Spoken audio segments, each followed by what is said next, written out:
Assalamualaikum warahmatullahi wabarakatuh. Selamat datang di channel Slamet Untung. Di sini tempatnya cerita-cerita horor dari kejadian nyata, kisah mistis, sampai yang bikin merinding sendiri pas malam hari. Jangan lupa klik subscribe dan nyalain loncengnya biar nggak ketinggalan cerita baru. Kalau udah siap, yuk langsung kita mulai ceritanya. Pergi kamu dari rumah ini. Harta ini milik Yani, bukan kamu. Anak haram yang bawa sial. Teriakan Bu Sulis memecah pagi yang seharusnya tenang. Danu berdiri terpaku di depan ruang tamu. Tubuhnya penuh koreng, pakaian kumuh, dan wajahnya tidak seperti dulu lagi. Kulitnya melepuh, bernanah dan berbau busuk seperti bangkai tikus mati. Danu tidak menjawab, matanya kosong tapi batinnya hancur. Rumah yang dulu ia jaga bersama almarhum ayahnya kini mengusirnya seperti anjing kurap. Di belakang Bu Sulis, Yani berdiri dengan kedua tangan melipat dada. Tatapan sinisnya menusuk. Kalau kamu masih punya malu, kamu sudah pergi dari kemarin. Lihat diri kamu menjijikkan, bahkan kucing pun enggan dekat. Aku anak kandung Pak Harun. Suara Danu pelan, nyaris tidak terdengar. Rumah ini warisan beliau. Warisan? Mana buktinya? Semuanya atas nama saya. Sudah kamu angkat kaki, atau saya panggil warga dan bilang kamu mau mencuri. Suara Bu Sulis makin keras. Beberapa tetangga mulai menoleh dari balik pagar. Beberapa anak kecil menutup hidung sambil berbisik-bisik, "Ih, itu Mas Danu yang bau." "Itu ya." Dengan gemetar Danu menarik tas lusuh dari dekat pintu.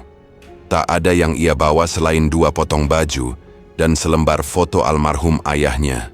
Ia melangkah perlahan, meninggalkan rumah yang telah berubah jadi tempat paling kejam baginya. Di luar pagar ia sempat menoleh ke belakang, berharap Bu Sulis berubah pikiran. Tapi yang didapat hanya ludah yang sengaja dilontarkan ke tanah, cepat enyah. Siang itu, Danu duduk di pinggir jalan, di bawah pohon beringin tua. Beberapa tukang becak yang mangkal memilih menjauh. Bau tubuhnya memang menusuk. Bukan karena ia tak mandi, tapi karena tubuhnya mengeluarkan cairan busuk dari luka-luka yang tak kunjung kering. Gatal, perih, dan tiap malam hanya bisa ia tahan dengan gigi gemeretak. Dari kejauhan tampak Nunung melintas. Danu bangkit melambaikan tangan pelan. "Nunung! Nunung menoleh, tapi langkahnya langsung melambat. Ia menutup hidung dengan tangan kanan, sementara tangan kirinya mencengkeram tas belanjaan. "Mas, jangan dekat-dekat ya. Aku buru-buru," katanya cepat. "Nung, sebentar aja. Aku diusir dari rumah," kata Danu lirih. "Sudah mas, aku nggak tahan bau ini. Aku mual. Kita sudahi saja semuanya mas. Aku sudah bilang ke bapak dan ibu dan mereka setuju. Kita putus. Maaf." Nunung menunduk, lalu berjalan cepat meninggalkan Danu yang masih terdiam di tempat. Tak ada pelukan, tak ada salam perpisahan. Yang ada hanya bau tubuh yang membuat cinta tak sempat pamit. Danu menatap tangannya sendiri. Jemari yang dulu sering memegang tangan Nunung kini berkerak dan berdarah. Ia mencoba menggaruk bagian lengannya yang gatal, tapi malah mengelupas kulitnya sendiri. Darah merembes. Ia hanya bisa mendesis pelan. "Aku nggak pernah salah." Hari-hari setelahnya, Danu menyewa sebuah kontrakan kecil di pinggiran kota. 1 kamar berdinding anyaman bambu, atap bocor, dan tak ada listrik. Ia tidur beralaskan tikar yang sudah sobek di beberapa bagian. Setiap malam ia hanya bisa meringkuk sambil menahan rasa perih dan gatal. Kadang ia mimpi rumah lamanya, mimpi ayahnya tersenyum dari dapur sambil menggoreng tempe kesukaan mereka. Tapi tiap kali ia terbangun, yang ia temui hanya bau darah dan nanah dari tubuhnya sendiri. Suatu malam, ada ketukan di pintu. Danu membuka dengan pelan. Di depan pintu berdiri Pak RT bersama 2 warga. "Maaf Nu, warga keberatan. Bau dari kontrakan kamu terlalu menyengat. Anak-anak mulai gatal-gatal. Kami mohon, cari tempat lain ya." "Aku cuma mau sembuh Pak. Aku nggak ganggu siapa-siapa." "Kami paham, tapi warga juga resah." "Ini keputusan bersama," jawab Pak RT tanpa berani menatap mata Danu. Danu mengangguk pelan. Tak ada air mata. Ia sudah lelah. Ia hanya bertanya pelan, "Besok pagi aku pergi." Keesokan harinya Danu mendorong gerobak kecil berisi sisa bahan gorengan yang sudah ia tinggalkan berhari-hari. Tak ada pembeli. Tak ada orang yang mau membeli gorengan dari tangan yang bernanah. Bahkan anak-anak kecil melempar batu kecil sambil berteriak, "Hus, pergi! Bau! Monyet sakit!" Siang itu panas. Peluh dan nanah bercampur di leher Danu. Langkahnya makin berat. Di pertigaan jalan, ia duduk di bawah lampu merah yang rusak. Ia menatap ke depan, melihat mobil-mobil lalu lalang. Dunia terus berjalan, tapi seakan tak memberi ruang untuk orang sepertinya. Malam datang cepat. Langit berawan dan angin dingin menusuk. Danu duduk sendirian di atas jembatan tua yang menghubungkan dua desa. Sungai di bawahnya deras dan penuh batu besar. Ia menatap air yang berkilat hitam. Tangannya memegang pagar besi yang berkarat. Apa hidup ini masih ada gunanya? Gumamnya. Langkah kakinya maju satu. Lalu satu lagi. Ia berdiri di ujung jembatan. Satu tangan memegang tiang besi. Angin kencang menyapu wajahnya. Dalam pikirannya, ia melihat kembali semua yang terjadi. Bu Sulis, Yani, Nunung, Pak RT, dan anak-anak kecil itu. Semua wajah-wajah yang menolak kehadirannya. Ia meremas pagar besi. "Ayah, kalau bapak masih hidup aku pasti nggak begini," bisiknya. Air di bawah mengalir deras, menghantam batu-batu besar. Danu menutup mata. Kakinya maju lagi setapak. Angin malam semakin dingin. Tubuhnya gemetar bukan karena takut, tapi karena tubuhnya terlalu lemah untuk menahan semua rasa. "Kalau aku hilang malam ini siapa yang peduli?" tanyanya pada dirinya sendiri. Di seberang jembatan, lampu jalan mati. Hanya ada suara gemericik air, hembusan angin, dan nyanyian jangkrik yang pelan-pelan menghilang. Tidak ada satupun yang menjawab. Tapi tiba-tiba, dari belakang tubuhnya, terdengar suara serak namun tegas. "Jangan lompat, Jang." Danu refleks menoleh. Di bawah sorotan bulan setengah, berdiri seorang kakek-kakek tua dengan caping lusuh, tubuh kurus, dan jubah panjang berwarna coklat gelap. Sorot matanya tajam, tapi tidak marah. Tatapannya seperti... Tahu apa yang Danu pikirkan? "Siapa Ki?" Ya, tanya Danu waspada, mundur setapak dari tepi jembatan. "Namaku Randu." "Ki Randu," jawabnya pelan. "Sudah lama Aki mengawasi Ujang. Aki tahu Ujang bukan orang sembarangan. Penderitaanmu bukan cuma kutukan. Itu kiriman." Danu masih terdiam. Dadanya naik turun. Aku cuma ingin semuanya selesai, Ki. Aku nggak punya apa-apa lagi. Orang-orang anggap aku kotor. Bahkan tubuhku sendiri pun bau busuk." Ki Randu melangkah pelan mendekat. Tangannya menggenggam tongkat kayu. Suaranya berat tapi tenang. "Justru karena Ujang tidak punya siapa-siapa, Aki datang. Aki bisa bantu sembuhkan penyakitmu. Bahkan lebih." Danu memicingkan mata. "Bantu?" Semua orang cuma bilang kasihan, tapi tak satu pun yang benar-benar nolong. Ki Randu menghela napas, menatap Danu dari kepala sampai kaki. "Aki tidak datang karena kasihan. Aki datang karena waktumu sudah pas." "Pas buat apa?" "Pas untuk memilih. Mau terus hidup seperti ini, atau jadi orang yang berdiri di atas luka-lukamu sendiri. Ayo ikut Aki." Danu menatap mata kakek itu. Tidak ada yang aneh, tapi ada sesuatu dalam sorotnya yang membuat Danu merasa diseret. Bukan oleh tangan, tapi oleh rasa pasrah yang pelan-pelan tumbuh di dalam dirinya sendiri. Kakinya berat melangkah, tapi ia ikut juga. Malam itu, mereka berjalan menyusuri jalan setapak kecil yang mengarah ke dalam hutan bambu, tidak jauh dari jembatan. Udara dingin menempel seperti kabut tipis. Daun-daun jatuh tanpa suara. Danu sesekali melirik Ki Randu yang berjalan perlahan, tapi tidak terlihat kelelahan sama sekali. "Ki, kita kemana?" "Ke tempat yang selama ini menunggumu. Sendang Mayit." Danu menelan ludah. Nama itu sudah lama ia dengar sejak kecil. Sumur tua di tengah hutan yang katanya angker. Banyak warga bilang, suara tangisan kadang terdengar dari dasar sumur itu. Tapi tidak pernah ada yang berani mendekat.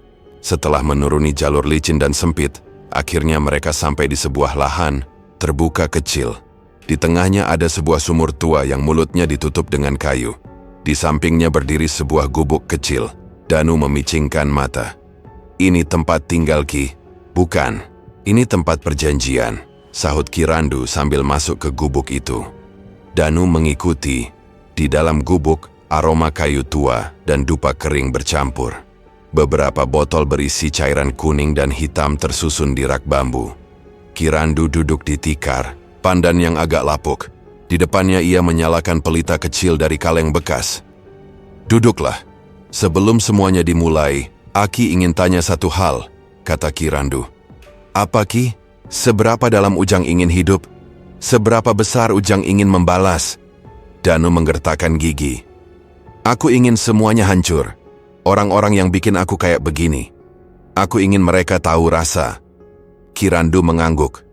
"Itu cukup." Ia mengambil kendi tanah dan menuang air ke mangkuk kayu. Lalu mengambil segenggam kembang 7 rupa dan mencampurkannya. "Malam ini, kamu akan mandi kembang dari air sumur ini. Setelah itu, Aki akan ajarkan mantranya. Besok malam, kamu harus semedi di sebelah sumur itu. 7 hari 7 malam, tanpa bicara, tanpa makan, tanpa tidur kalau bisa. Cuma duduk dan diam. Kalau aku gagal," tanya Danu lirih. "Maka Ujang yang akan jadi tumbal," jawab Ki Randu datar. Danu mengangguk perlahan. Tidak ada ketakutan. Yang ada hanya sebuah lubang kosong dalam dadanya. "Aku siap Ki." Ki Randu membuka pintu belakang gubuk. Sebuah tong besar dari tempurung kayu penuh air sudah disiapkan di belakang rumah. Danu menggigil. Udara malam semakin dingin. Tanpa diminta, ia melepaskan bajunya yang sudah koyak. Tubuh Danu penuh luka. Beberapa koreng terkelupas dan berdarah. Ki Randu mengambil gayung dari batok kelapa, mencelupkannya, lalu menyiramkan air ke tubuh Danu. "Baca dalam hati Danu, bukan nama Tuhan, tapi keinginanmu." Air dingin mengalir di tubuh Danu. Setiap siraman terasa seperti membakar. Beberapa luka berdarah langsung menutup, tapi menimbulkan rasa seperti ditusuk ratusan jarum kecil. Danu menahan teriakan. "Tahan Jang, semakin sakit tandanya semakin dekat," kata Ki Randu tanpa menatap wajahnya. Setelah 3 gayung, Ki Randu berhenti. "Sudah, sekarang istirahat. Besok malam kamu mulai semedi." Pagi harinya Danu duduk di depan sumur tua itu. Di sekelilingnya hanya tanah dan pohon-pohon yang diam. Ki Randu hanya berkata satu hal sebelum meninggalkannya. "Jangan buka mata, jangan bicara, jangan mundur, dan jangan panggil nama Tuhan." Hari pertama, Danu merasa hening. Angin berhembus pelan. Beberapa kali ia mengantuk, tapi ia bertahan. Perih di punggung karena duduk bersila terlalu lama mulai terasa, tapi masih bisa ditahan. Malam datang. Angin mulai berubah. Danu mendengar suara seperti langkah kaki di sekitar sumur, tapi ia tetap diam. Hari kedua, badannya mulai menggigil. Hujan turun tipis, membuat tubuhnya basah dingin. Bau tanah basah dan rumput liar bercampur dengan aroma aneh seperti besi karatan. Tapi Danu masih diam. Sesekali suara desahan terdengar dari arah sumur, seperti suara napas. Tapi tak ada yang menyentuh. Hari ketiga, tubuhnya mulai lemas. Kelaparan mulai menyiksa, mulutnya kering. Tapi ia masih duduk tegak, matanya tertutup rapat. Ia tidak ingin gagal. Ia hanya ingin semua sakit ini punya arti. Malam ketiga, suara tangisan terdengar dari dalam sumur. Pelan tapi jelas. Tangisan bayi. Danu menggertakkan gigi. Ia tidak tahu apakah itu halusinasi atau bukan. Tapi ia tahu satu hal. Suara itu membuat lututnya gemetar. Hari keempat, waktu berjalan lambat. Angin mulai berputar. Suara daun seperti berbisik, tapi Danu masih diam. Ia tidak menjawab, ia tidak melihat, ia tidak menyentuh. Hari kelima, di tengah hujan lebat, suara tawa terdengar. Tidak keras, tapi jelas. Tawa perempuan, lalu hilang, lalu muncul lagi. Danu mencengkeram lututnya kuat-kuat. "Diam, diam," bisiknya dalam hati. Hari keenam, luka-lukanya terasa mengering. Tapi rasa lapar dan nyeri sendi membuat tubuhnya hampir rebah. Namun ia tetap duduk. Badannya mulai demam, tapi ia menggigit bibirnya agar tidak tumbang. Hari ke-7 belum berakhir, tapi angin berhenti total. Tidak ada suara jangkrik, tidak ada suara burung malam, hanya diam. Dan saat itulah, Danu mencium bau aneh, seperti daging terbakar. Danu tidak membuka mata, tapi napasnya mulai pendek-pendek. Bau itu makin tajam seperti lemak hangus, lidahnya terasa pahit, tenggorokannya kering. Ia menahan muntah yang naik dari dalam perut. Tangannya menggenggam lutut, memaksa tetap bersila. Tapi bulu kuduknya meremang sekujur tubuh. Dari arah sumur terdengar suara seperti cairan kental ditumpahkan ke batu. Lalu langkah kaki, pelan, seret, licin. Suara itu makin dekat. Dan tiba-tiba, suara perempuan lirih terdengar di samping telinganya. Sudah cukup. Danu membuka matanya perlahan. Dunia di sekelilingnya buram. Kabut tipis menyelimuti area sekitar sumur. Tapi di depannya, sosok tinggi berdiri. Seorang perempuan, atau mungkin bukan. Wajahnya penuh luka. Bajunya putih kusam, sobek di banyak bagian. Rambut panjang menjuntai sampai tanah. Wajahnya sebagian meleleh. Satu matanya menganga bolong. Dadanya berlubang dan dari dalamnya menggeliat cacing-cacing putih hidup. Tapi ia tersenyum. "Namaku Dewi Sundari," katanya. Suaranya terdengar dalam, tapi seolah bergaung di dalam kepala Danu. Danu menelan ludah, tapi tidak bisa bicara. "Aku menunggumu. Aku mencium keputusasaanmu sejak pertama kali kamu duduk di sini," lanjut sosok itu. "Kau sudah kuat, tidak lari, tidak melawan. Kau layak mendapat bagianmu." Danu akhirnya bersuara meski lirih. "Bagian apa? Kekayaan, kekuasaan, kehormatan, dan kulit yang tidak lagi mengelupas seperti kain lap yang disobek tikus." Danu mengepalkan tangan. "Apa syaratnya?" Dewi Sundari menunduk menyentuh tanah. Dari balik kabut ia mengangkat sebongkah bungkusan daun jati yang terikat dengan tali ijuk. "Sebagai tanda jadi, terimalah ini. Perhiasan, emas. Gunakan untuk mulai membangun. Tapi untuk melanjutkan, aku butuh satu hal." "Apa?" Suara Danu terdengar lebih tenang, tapi di dadanya masih ada getar kecil. "Tumbal." Danu terdiam. "Setiap malam Jumat Kliwon," lanjut Dewi Sundari, "kau harus menyerahkan seorang bayi. Usianya harus 7 bulan, tidak lebih, tidak kurang. Hidup, tidak cacat, tidak diserahkan orang lain.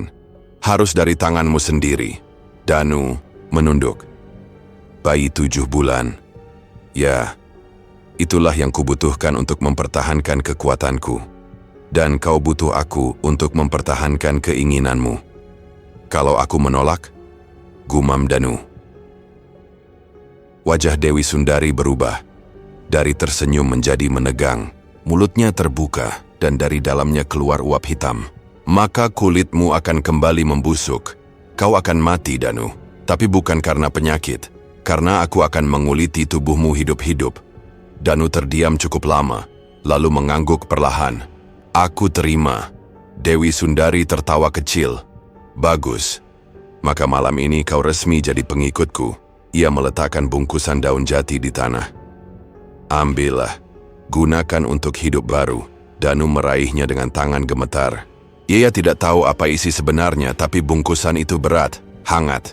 Dan saat ia menyentuhnya, luka-luka di tubuhnya terasa dingin. Rasa perih menghilang perlahan. Ia menghela napas panjang. "Terima kasih, Dewi. Sampai malam Jumat Kliwon. Nanti, wahai manusia, bawalah bayimu ke sini. Jangan lewat tengah malam." Suara Dewi Sundari perlahan memudar. Sosoknya kembali melangkah ke arah sumur. Kabut menebal, dan dalam satu kedipan mata, ia lenyap. Hanya bau daging gosong yang masih tersisa di udara. Pagi harinya, matahari baru saja naik ketika Danu membuka matanya. Ia masih duduk bersila tapi tubuhnya ringan. Ia menyentuh lehernya, lalu punggungnya, lalu wajahnya. Tidak ada lagi luka, tidak ada koreng, tidak ada bau busuk. Ia bangkit perlahan, berjalan ke pinggir sumur, lalu menatap pantulan dirinya di permukaan air. Kulitnya bersih, wajahnya tampan seperti dulu. Mata hitamnya kembali tajam, tidak sembab atau kuyu. Ini Aku, bisiknya. Tangannya masih memegang bungkusan daun jati. Ia membuka ikatannya. Di dalamnya penuh perhiasan emas, gelang, cincin, kalung, bahkan satu kantong kecil berisi uang tunai ratusan ribu. Semuanya terlihat baru. Tidak ada bau aneh. Tidak ada darah. Seperti benar-benar harta dari dunia nyata, Danu tertawa kecil. Entah bahagia, lega, atau hanya karena tidak percaya, ia berjalan pulang. Melewati jalan setapak yang dulu ia lewati dengan tubuh luka. Kali ini langkahnya ringan. Warga yang lewat tidak lagi menutup hidung. Bahkan beberapa ibu-ibu menyapa, "Lo Mas Danu sehat sekarang ya?" "Ya Bu, sudah sembuh," jawabnya dengan senyum tipis. Danu kembali ke kontrakan kecilnya. Bau pengap masih tersisa, tapi ia membersihkannya cepat. Lalu dengan uang yang ia bawa, ia membeli gerobak baru di pasar Loak. Gerobak bekas tukang gorengan yang butuh uang cepat. Siangnya, Danu mulai berjualan lagi. Di jalan yang sama, di gang yang sama. Tapi kali ini, orang-orang datang satu persatu. Membeli combro, cireng, bakwan, dan tahu isi. Dagangannya habis dalam waktu kurang dari 2 jam. Bahkan ada ibu-ibu yang memesan untuk esok hari. "Besok bikin 20 ya Mas. Anak-anak doyan banget tahu isinya." "Iya Bu, terima kasih," jawab Danu dengan wajah lega. Peluhnya bukan karena malu, tapi karena kerja. Menjelang sore, Danu duduk di depan kontrakan sambil menghitung uang. Satu demi satu lembaran terlipat rapi. Lebih dari cukup untuk hidup 3 hari ke depan. Dan itu baru dari dagangan pertama. Ia membuka bungkusan daun jati lagi. Masih banyak yang tersisa.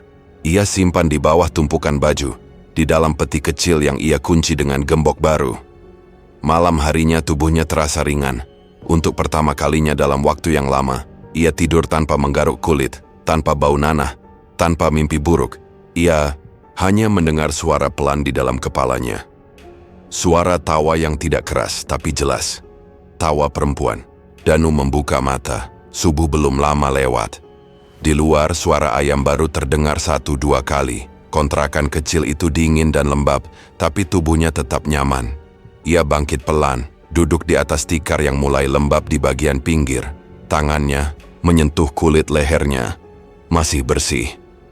Ia beranjak, membuka jendela kecil di sisi kiri. Udara segar masuk, disusul suara ibu-ibu. Lewat membawa keranjang belanja. Danu menarik napas panjang.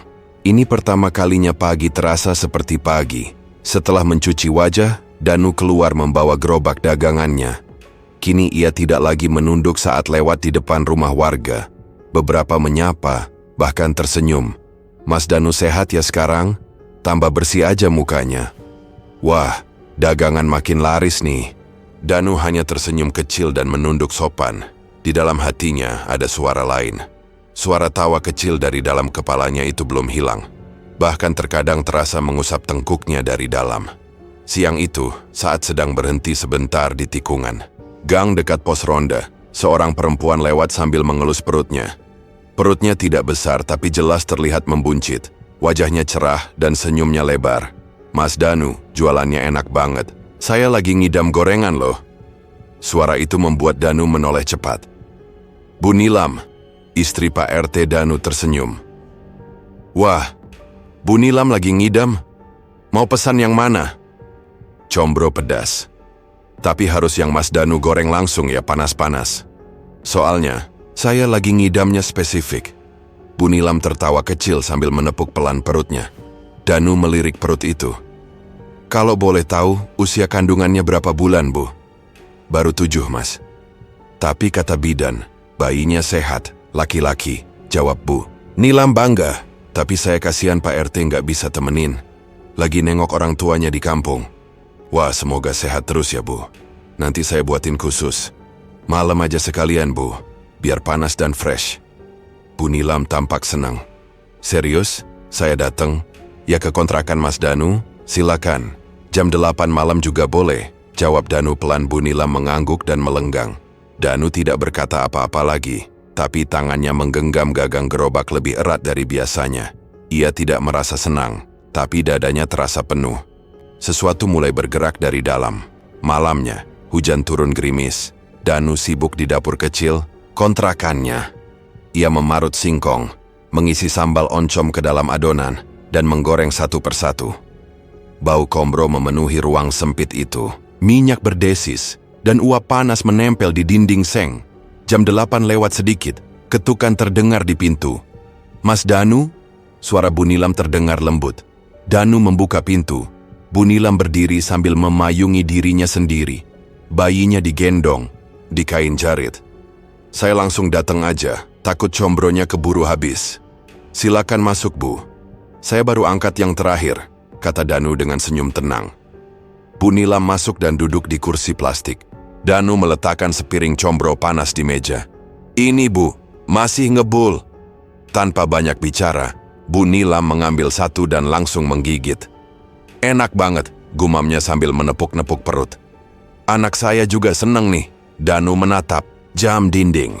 Jarum pendek mendekati angka 10. Ia berdiri, mengambil segelas teh, tapi bukan teh yang ia suguhkan. Dari balik kompor, ia menyentuh sepotong kayu kecil yang sudah ia siapkan sejak siang. "Bu, maaf ya, ini teh manis biasa. Tapi mungkin agak panas," kata Danu. "Gak apa, Mas," jawab Bu Nilam sambil terus mengunyah. Bayinya tertidur pulas di gendongan. Saat Bu Nilam hendak meraih gelas, Danu mengayunkan balok kayu ke tengkuknya. Sekali, keras, dug. Tubuh Bu Nilam langsung terkulai, tubuhnya jatuh ke sisi kursi. Bayi di gendongannya menangis pelan, tapi Danu segera melepaskannya. Dari lilitan kain jarit, tangannya gemetar. Tapi ia menggendong bayi itu. Tangis bayi itu makin keras, tapi Danu menutup wajahnya dengan selimut kecil. Maafkan aku," bisiknya. Ia menggulung tubuh Bu Nilam dengan kain yang ada, mendorong tubuhnya ke pojok dapur, lalu menutupinya dengan karung bekas. Langkahnya cepat, panik, tapi hatinya tetap tenang. Ia tahu apa yang harus dilakukan. Jam menunjukkan pukul 12:25. Masih sempat. Sumur tua di sendang mayit tampak lebih gelap dari biasanya. Kabut menebal, dan udara seperti berhenti. Danu membawa bayi itu di dalam gendongan kecil. Bayi itu sudah tidak menangis, entah lelah atau takut.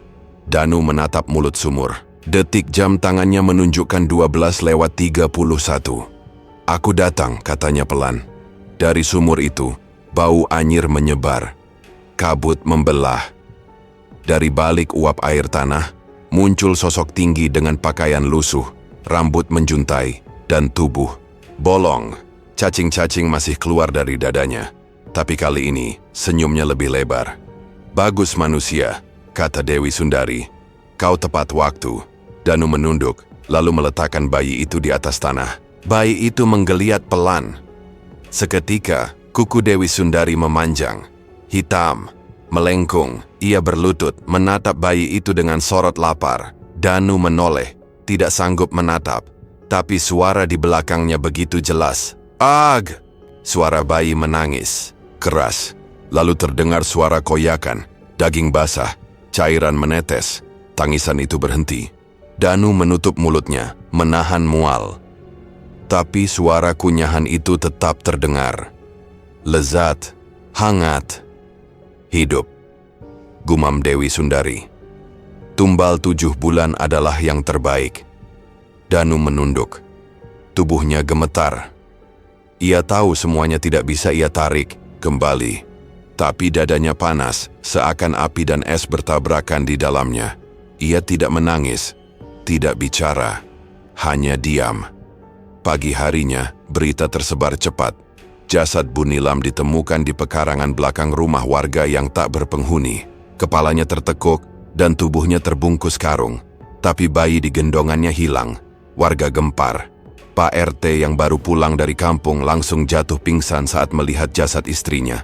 Polisi datang, garis kuning dibentangkan, semua bertanya-tanya, siapa yang tega melakukan perbuatan itu.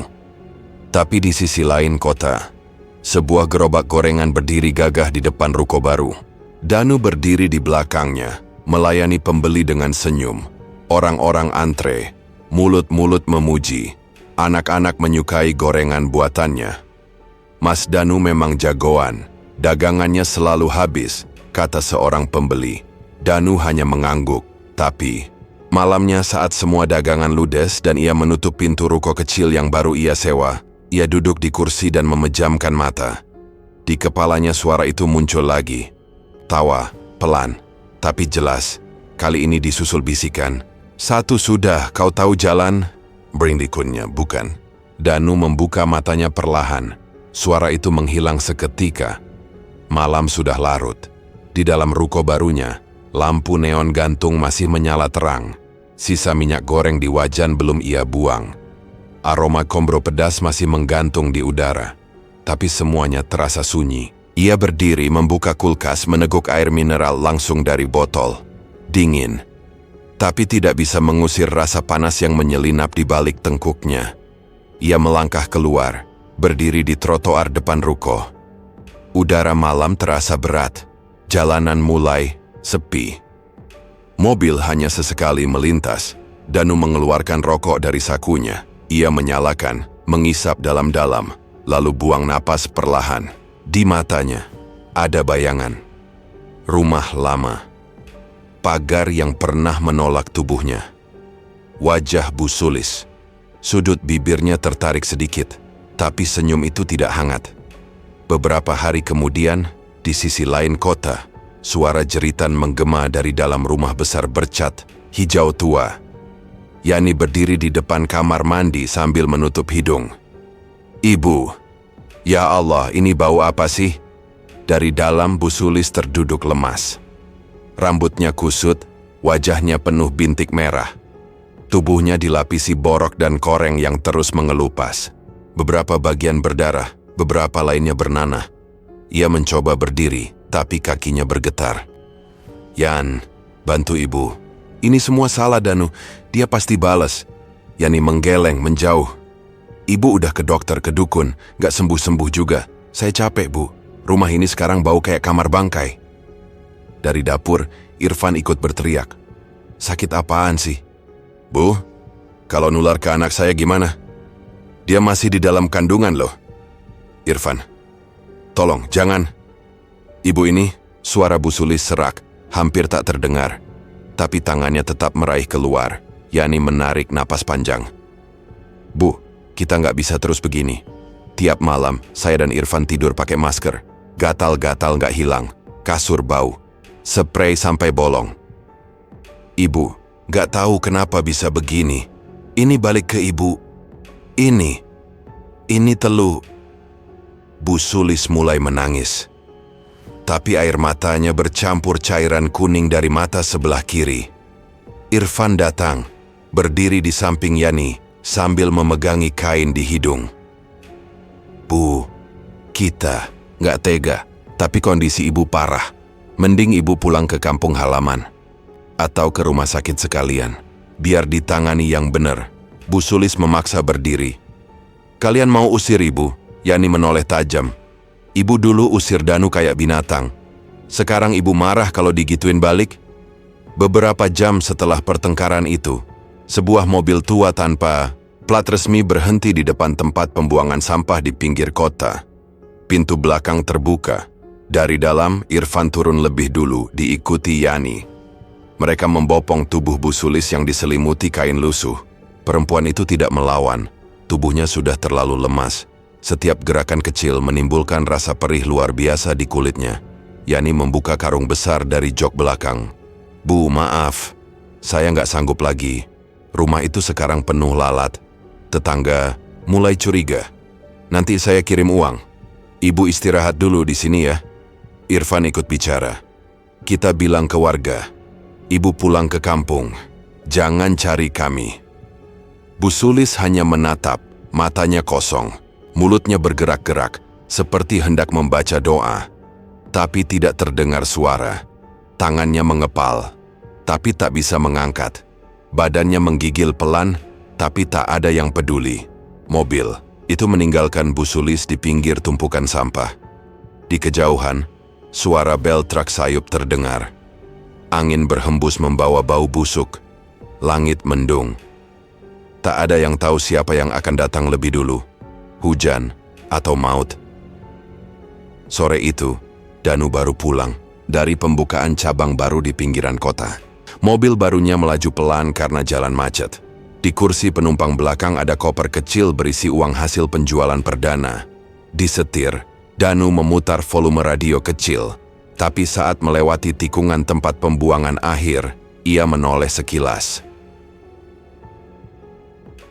Di antara tumpukan sampah, matanya menangkap sesuatu. Sebuah kain bergerak, lalu sesuatu yang mirip tubuh manusia. Kepalanya bersandar ke tumpukan plastik bekas. Tangannya terbuka ke samping. Dari kejauhan wajahnya terlihat rusak. Kulitnya melepuh, bibirnya hitam. Dan meski jauh, Danu tahu siapa itu. Ia tidak memperlambat mobilnya.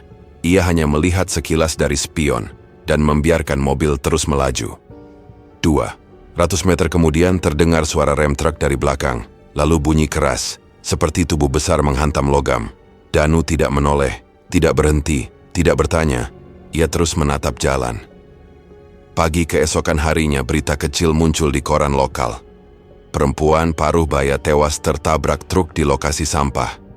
Korban tak dikenal, tubuhnya rusak parah, wajah sulit dikenali. Diduga korban dibuang keluarga.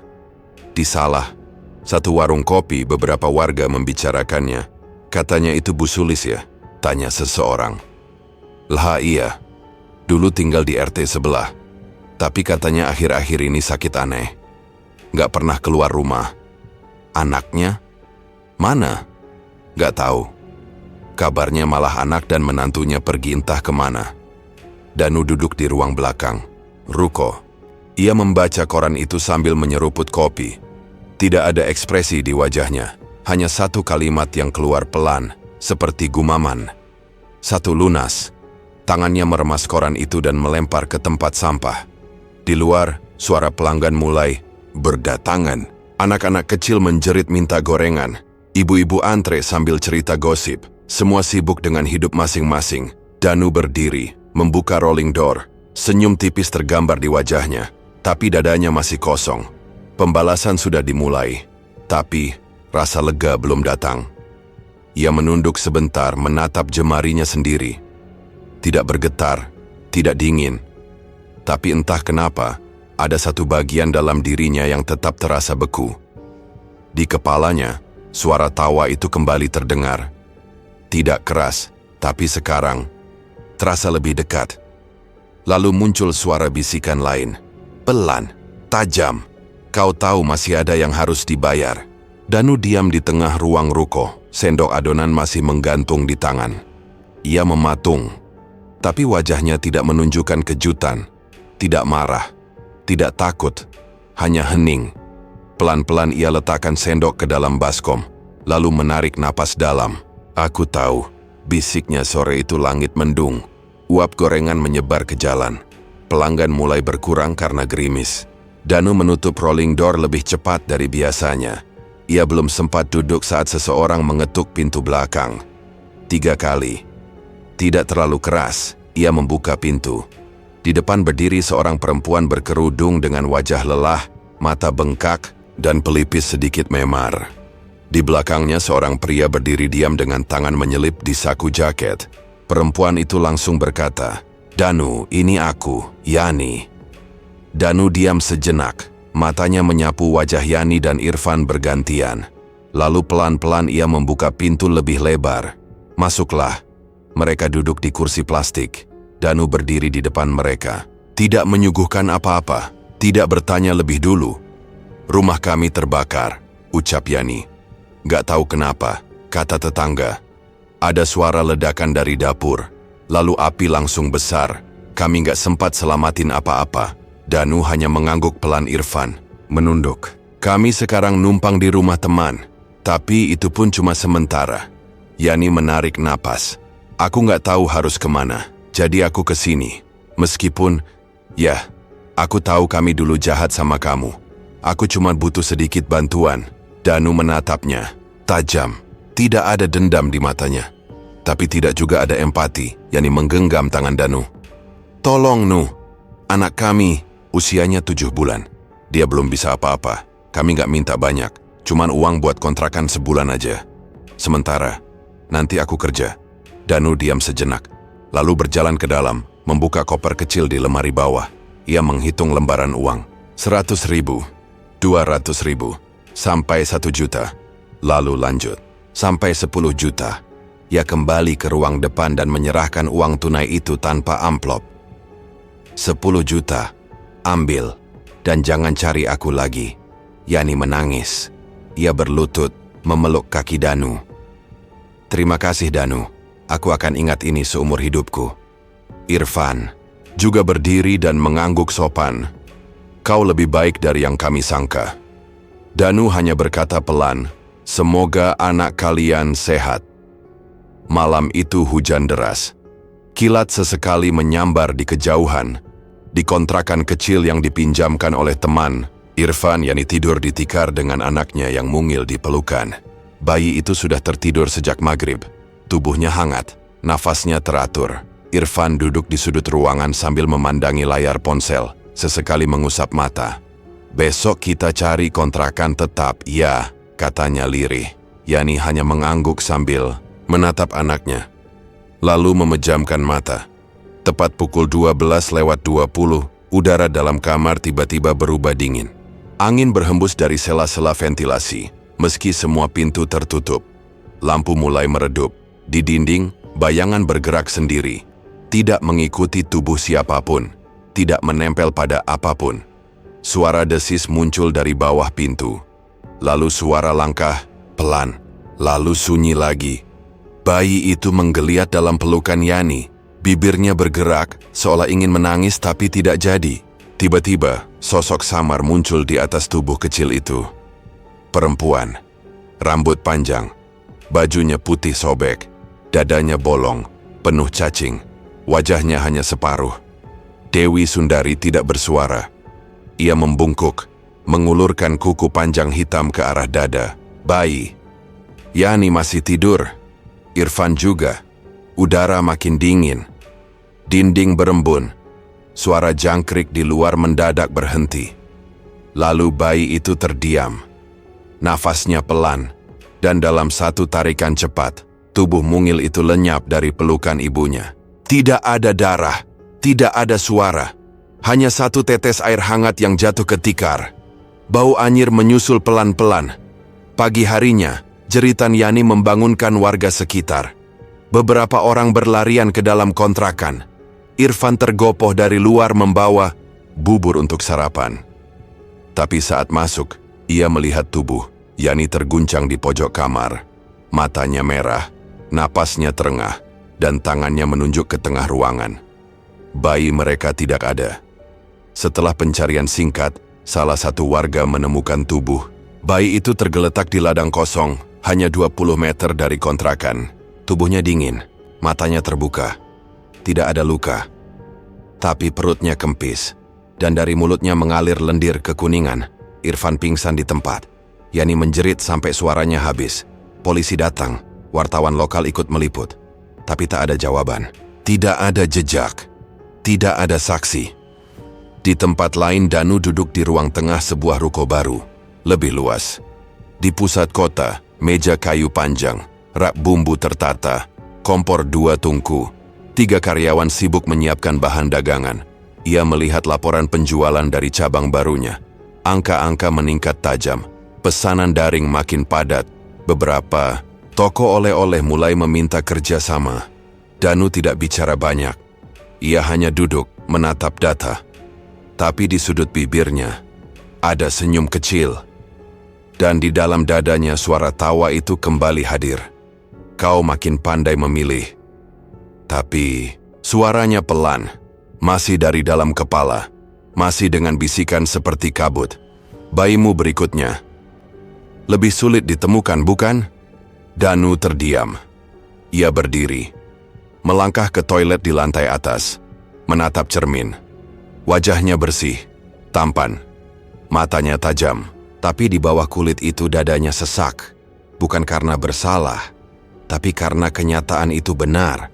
Bayi 7 bulan tidak tumbuh di mana-mana, dan waktu terus berjalan. Malam itu, Danu duduk di teras lantai 2, di tangannya segelas kopi. Di langit, bulan tampak bulat penuh. tapi cahayanya tidak terasa hangat, hanya menggantung. Diam, jauh, ia menatap jalan di bawah.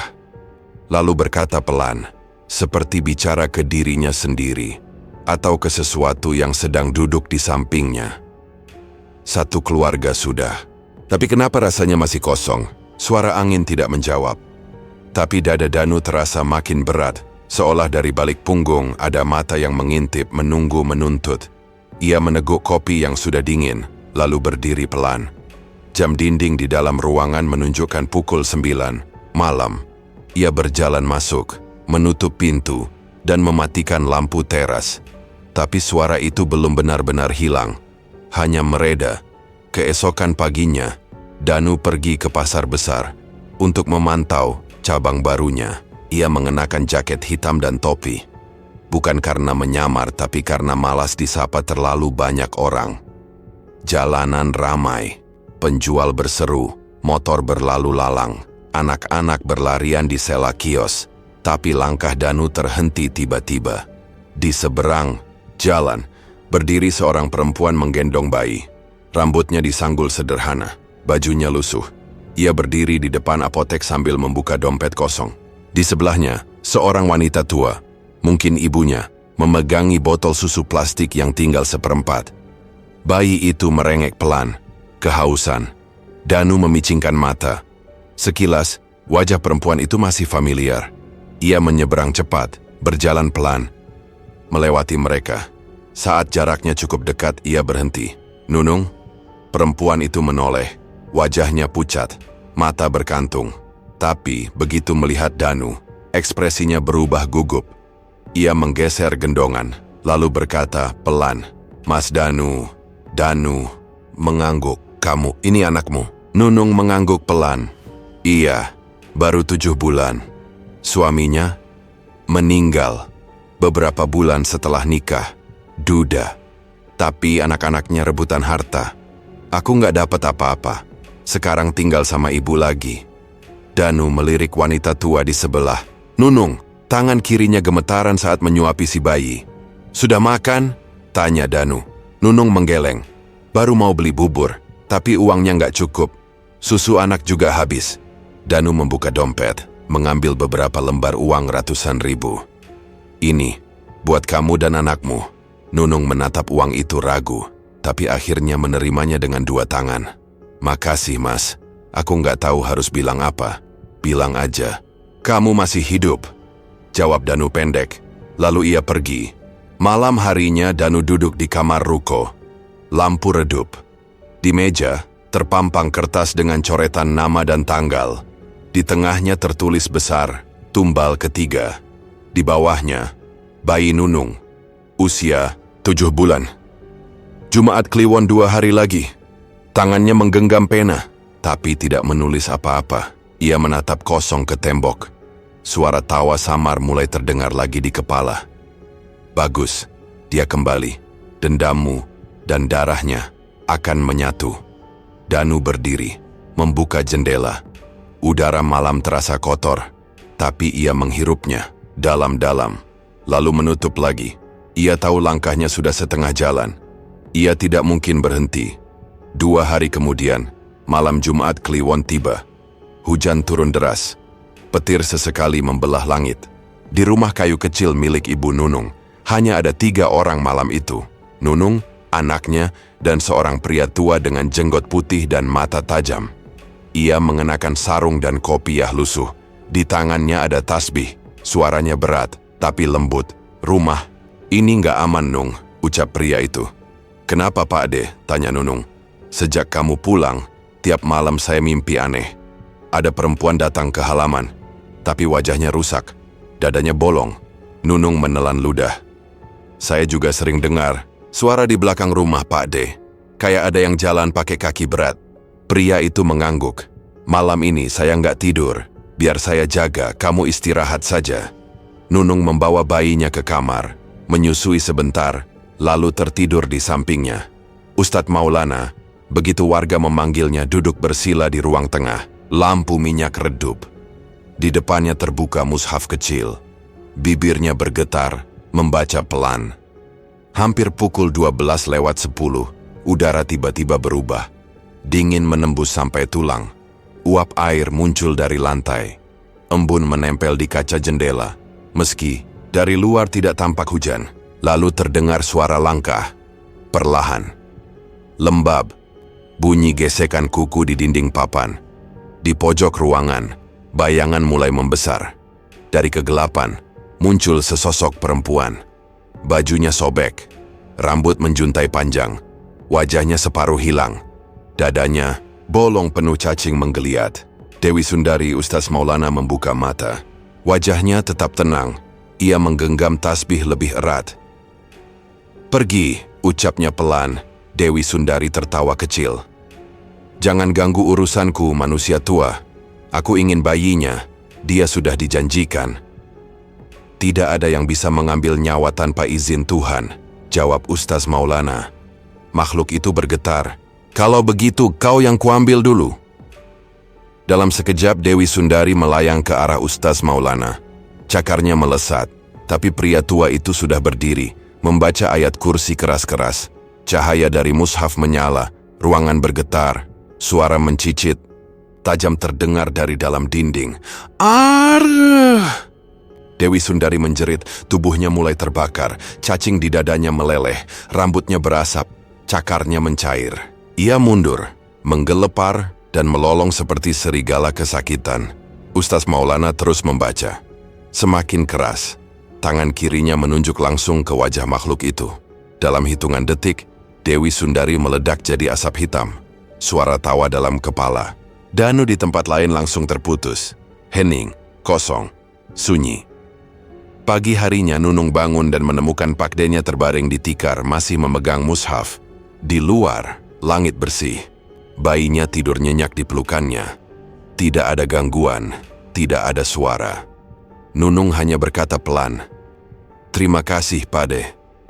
Di sisi lain kota, Danu terbangun dari tidurnya dengan tubuh basah oleh keringat. Dadanya sesak. Suara tawa itu hilang.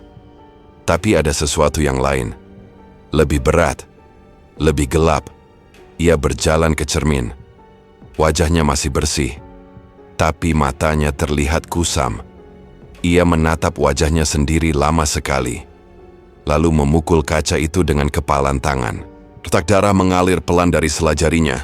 Ia terduduk di lantai, lama, lalu berkata pelan, "Gagal." Ia bersandar ke dinding. Tubuhnya lemas tapi matanya tidak bisa terpejam.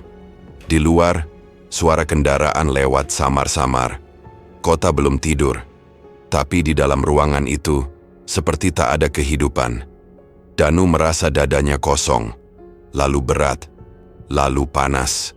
Tapi bukan panas dari luar, panas dari dalam tubuhnya sendiri. Ia menatap telapak tangannya. Darah masih mengalir dari celah luka kecil yang dibuatnya sendiri. Tak sakit, tak perih, tapi ada rasa asing. Seperti kulitnya bukan miliknya lagi. "Dewi," bisiknya, nyaris tak terdengar. Tapi tidak ada yang menjawab. Tak ada tawa, tak ada bisikan, tak ada apapun. Hening seperti kubur. Ia berdiri tertatih, berjalan keranjang. Kasurnya bersih. Spray putih, tak ada noda. Tapi saat ia duduk, punggungnya seperti menyentuh bara. Ia refleks berdiri lagi, lalu menoleh ke belakang. Tidak ada apa-apa, tapi rasa panas itu tetap melekat. Danu membuka bajunya. Kulit punggungnya berkeringat, tapi tidak terbakar. Ia menggeleng cepat, lalu membanting tubuh ke kasur. "Tidur, aku cuma butuh tidur," gumamnya. Lalu memejamkan mata. Di tempat lain, dalam gelap pekat tanpa bulan, sebuah suara lirih terdengar dari gubuk tua di pinggir sendang. Seorang kakek dengan jubah panjang duduk bersila. Di hadapannya dupa masih menyala. Asap menari pelan ke atas.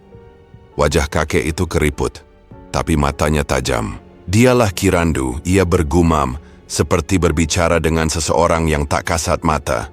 "Kau kalah," bisiknya. Asap dari dupa berputar cepat, lalu pelan, lalu mati. Kirandu mengangguk pelan. Dewi Sundari lenyap, jadi ini balasannya. Ia berdiri, membuka jendela kecil di gubuknya. Angin berhembus dingin, kabut turun pelan. Kirandu mencelupkan jari ke dalam kendi, lalu menuliskan simbol aneh di lantai tanah. "Maulana," desisnya pelan. "Kau rebut pengikutku, kau musnahkan penjagaku. Tapi aku belum mati." Ia menutup mata. Mulutnya mulai berkomat-kamit. Mantra tua, nada rendah. Tapi tanah bergetar halus. Seekor cicak yang merayap di dinding tiba-tiba jatuh dan mati. Lampu minyak padam sendiri, tanpa tiupan angin. Di pagi hari yang dingin, seorang karyawan Danu datang membuka ruko. Ia biasa datang lebih awal untuk menyiapkan bahan. Pintu samping terbuka. Kunci tergantung. Ia masuk tanpa curiga, tapi langkahnya terhenti di ruang tengah. Udara di dalam ruangan berbeda, seperti bekas terbakar. Tapi tidak ada asap, tidak ada api, hanya bau. Hangus, ia mendekat ke kamar atas. Pintu sedikit terbuka. "Mas Danu?" panggilnya pelan. Tidak ada jawaban. Ia dorong pintu lebih lebar dan langsung menjerit. Beberapa menit kemudian, warga berdatangan. Polisi tiba. Ambulans dipanggil. Jenazah Danu ditemukan di atas ranjang. Tubuhnya hangus, gosong, hitam seperti arang. Tapi yang membuat semua terdiam, kasur di bawahnya tetap utuh. Spray putih bersih. Tidak terbakar, tidak berlubang, bahkan tidak hangus sedikit pun. "Ini nggak masuk akal," kata salah satu polisi. "Gimana bisa cuma tubuhnya yang terbakar?" Ujar warga lain. "Ini bukan kebakaran biasa." Beberapa orang mulai berbisik, mulai dari tetangga depan sampai penjual keliling. "Jangan-jangan pesugihan. Ah, itu Danu. Dulu miskin, sekarang punya cabang gorengan di mana-mana." Kata tukang ojek, dia nggak pernah salat. Kabar menyebar cepat, foto-foto tersebar. Tapi tak ada satupun yang bisa menjawab kenapa tubuh Danu terbakar total, sementara semua benda di sekitarnya masih seperti semula. Di gubuk dekat sendang, Kirandu duduk sendiri. Di hadapannya, dupa sudah mati. Tapi ia masih menghadap tanah, menatap dalam. Tangannya menggenggam batu pipih, di permukaannya terukir simbol-simbol tua. Ia mengusapnya pelan, matanya memerah. "Kau hilang, tapi bukan aku yang kalah," gumamnya. "Satu tubuh boleh hangus, tapi darah perjanjian tak bisa dihapus." Ia berdiri perlahan, lalu melangkah keluar. Kabut menipis, tapi angin tetap dingin. Dari dalam leher bajunya ia keluarkan kalung hitam dari gigi binatang. Gigi itu retak di satu sisi, tapi Kirandu menciuminya. Masih ada yang belum selesai. Berita kematian Danu terus dibicarakan warga. Sebagian bilang itu kutukan, sebagian lain percaya itu azab. Tapi satu hal yang sama, semua orang sepakat, kematian itu bukan biasa. Dan tak seorang pun berani menyebut-nyebut soal ruko itu lagi. Bahkan karyawan Danu yang tersisa memutuskan pergi dan tidak kembali. Ruko itu kini kosong. Di balik kacanya yang buram, masih terlihat meja gorengan, baskom besar, dan poster menu yang terlipat di sisi etalase. Tapi tidak ada yang masuk, tidak ada yang membersihkan. Dan setiap malam Jumat Kliwon, warga sekitar mengaku mencium bau gosong dari lantai atas, tapi begitu diperiksa tidak ada apa-apa. Cerita pun berakhir. Semoga kalian suka dan bisa ambil pelajaran dari setiap kisah yang ada. Kalau kalian punya cerita horor pribadi atau kejadian mistis di sekitar kalian, tulis di kolom komentar. Siapa tahu bisa kami angkat jadi video selanjutnya. Jangan lupa like, share, dan subscribe biar channel ini terus berkembang. Sampai jumpa di cerita berikutnya. Wassalamualaikum warahmatullahi wabarakatuh.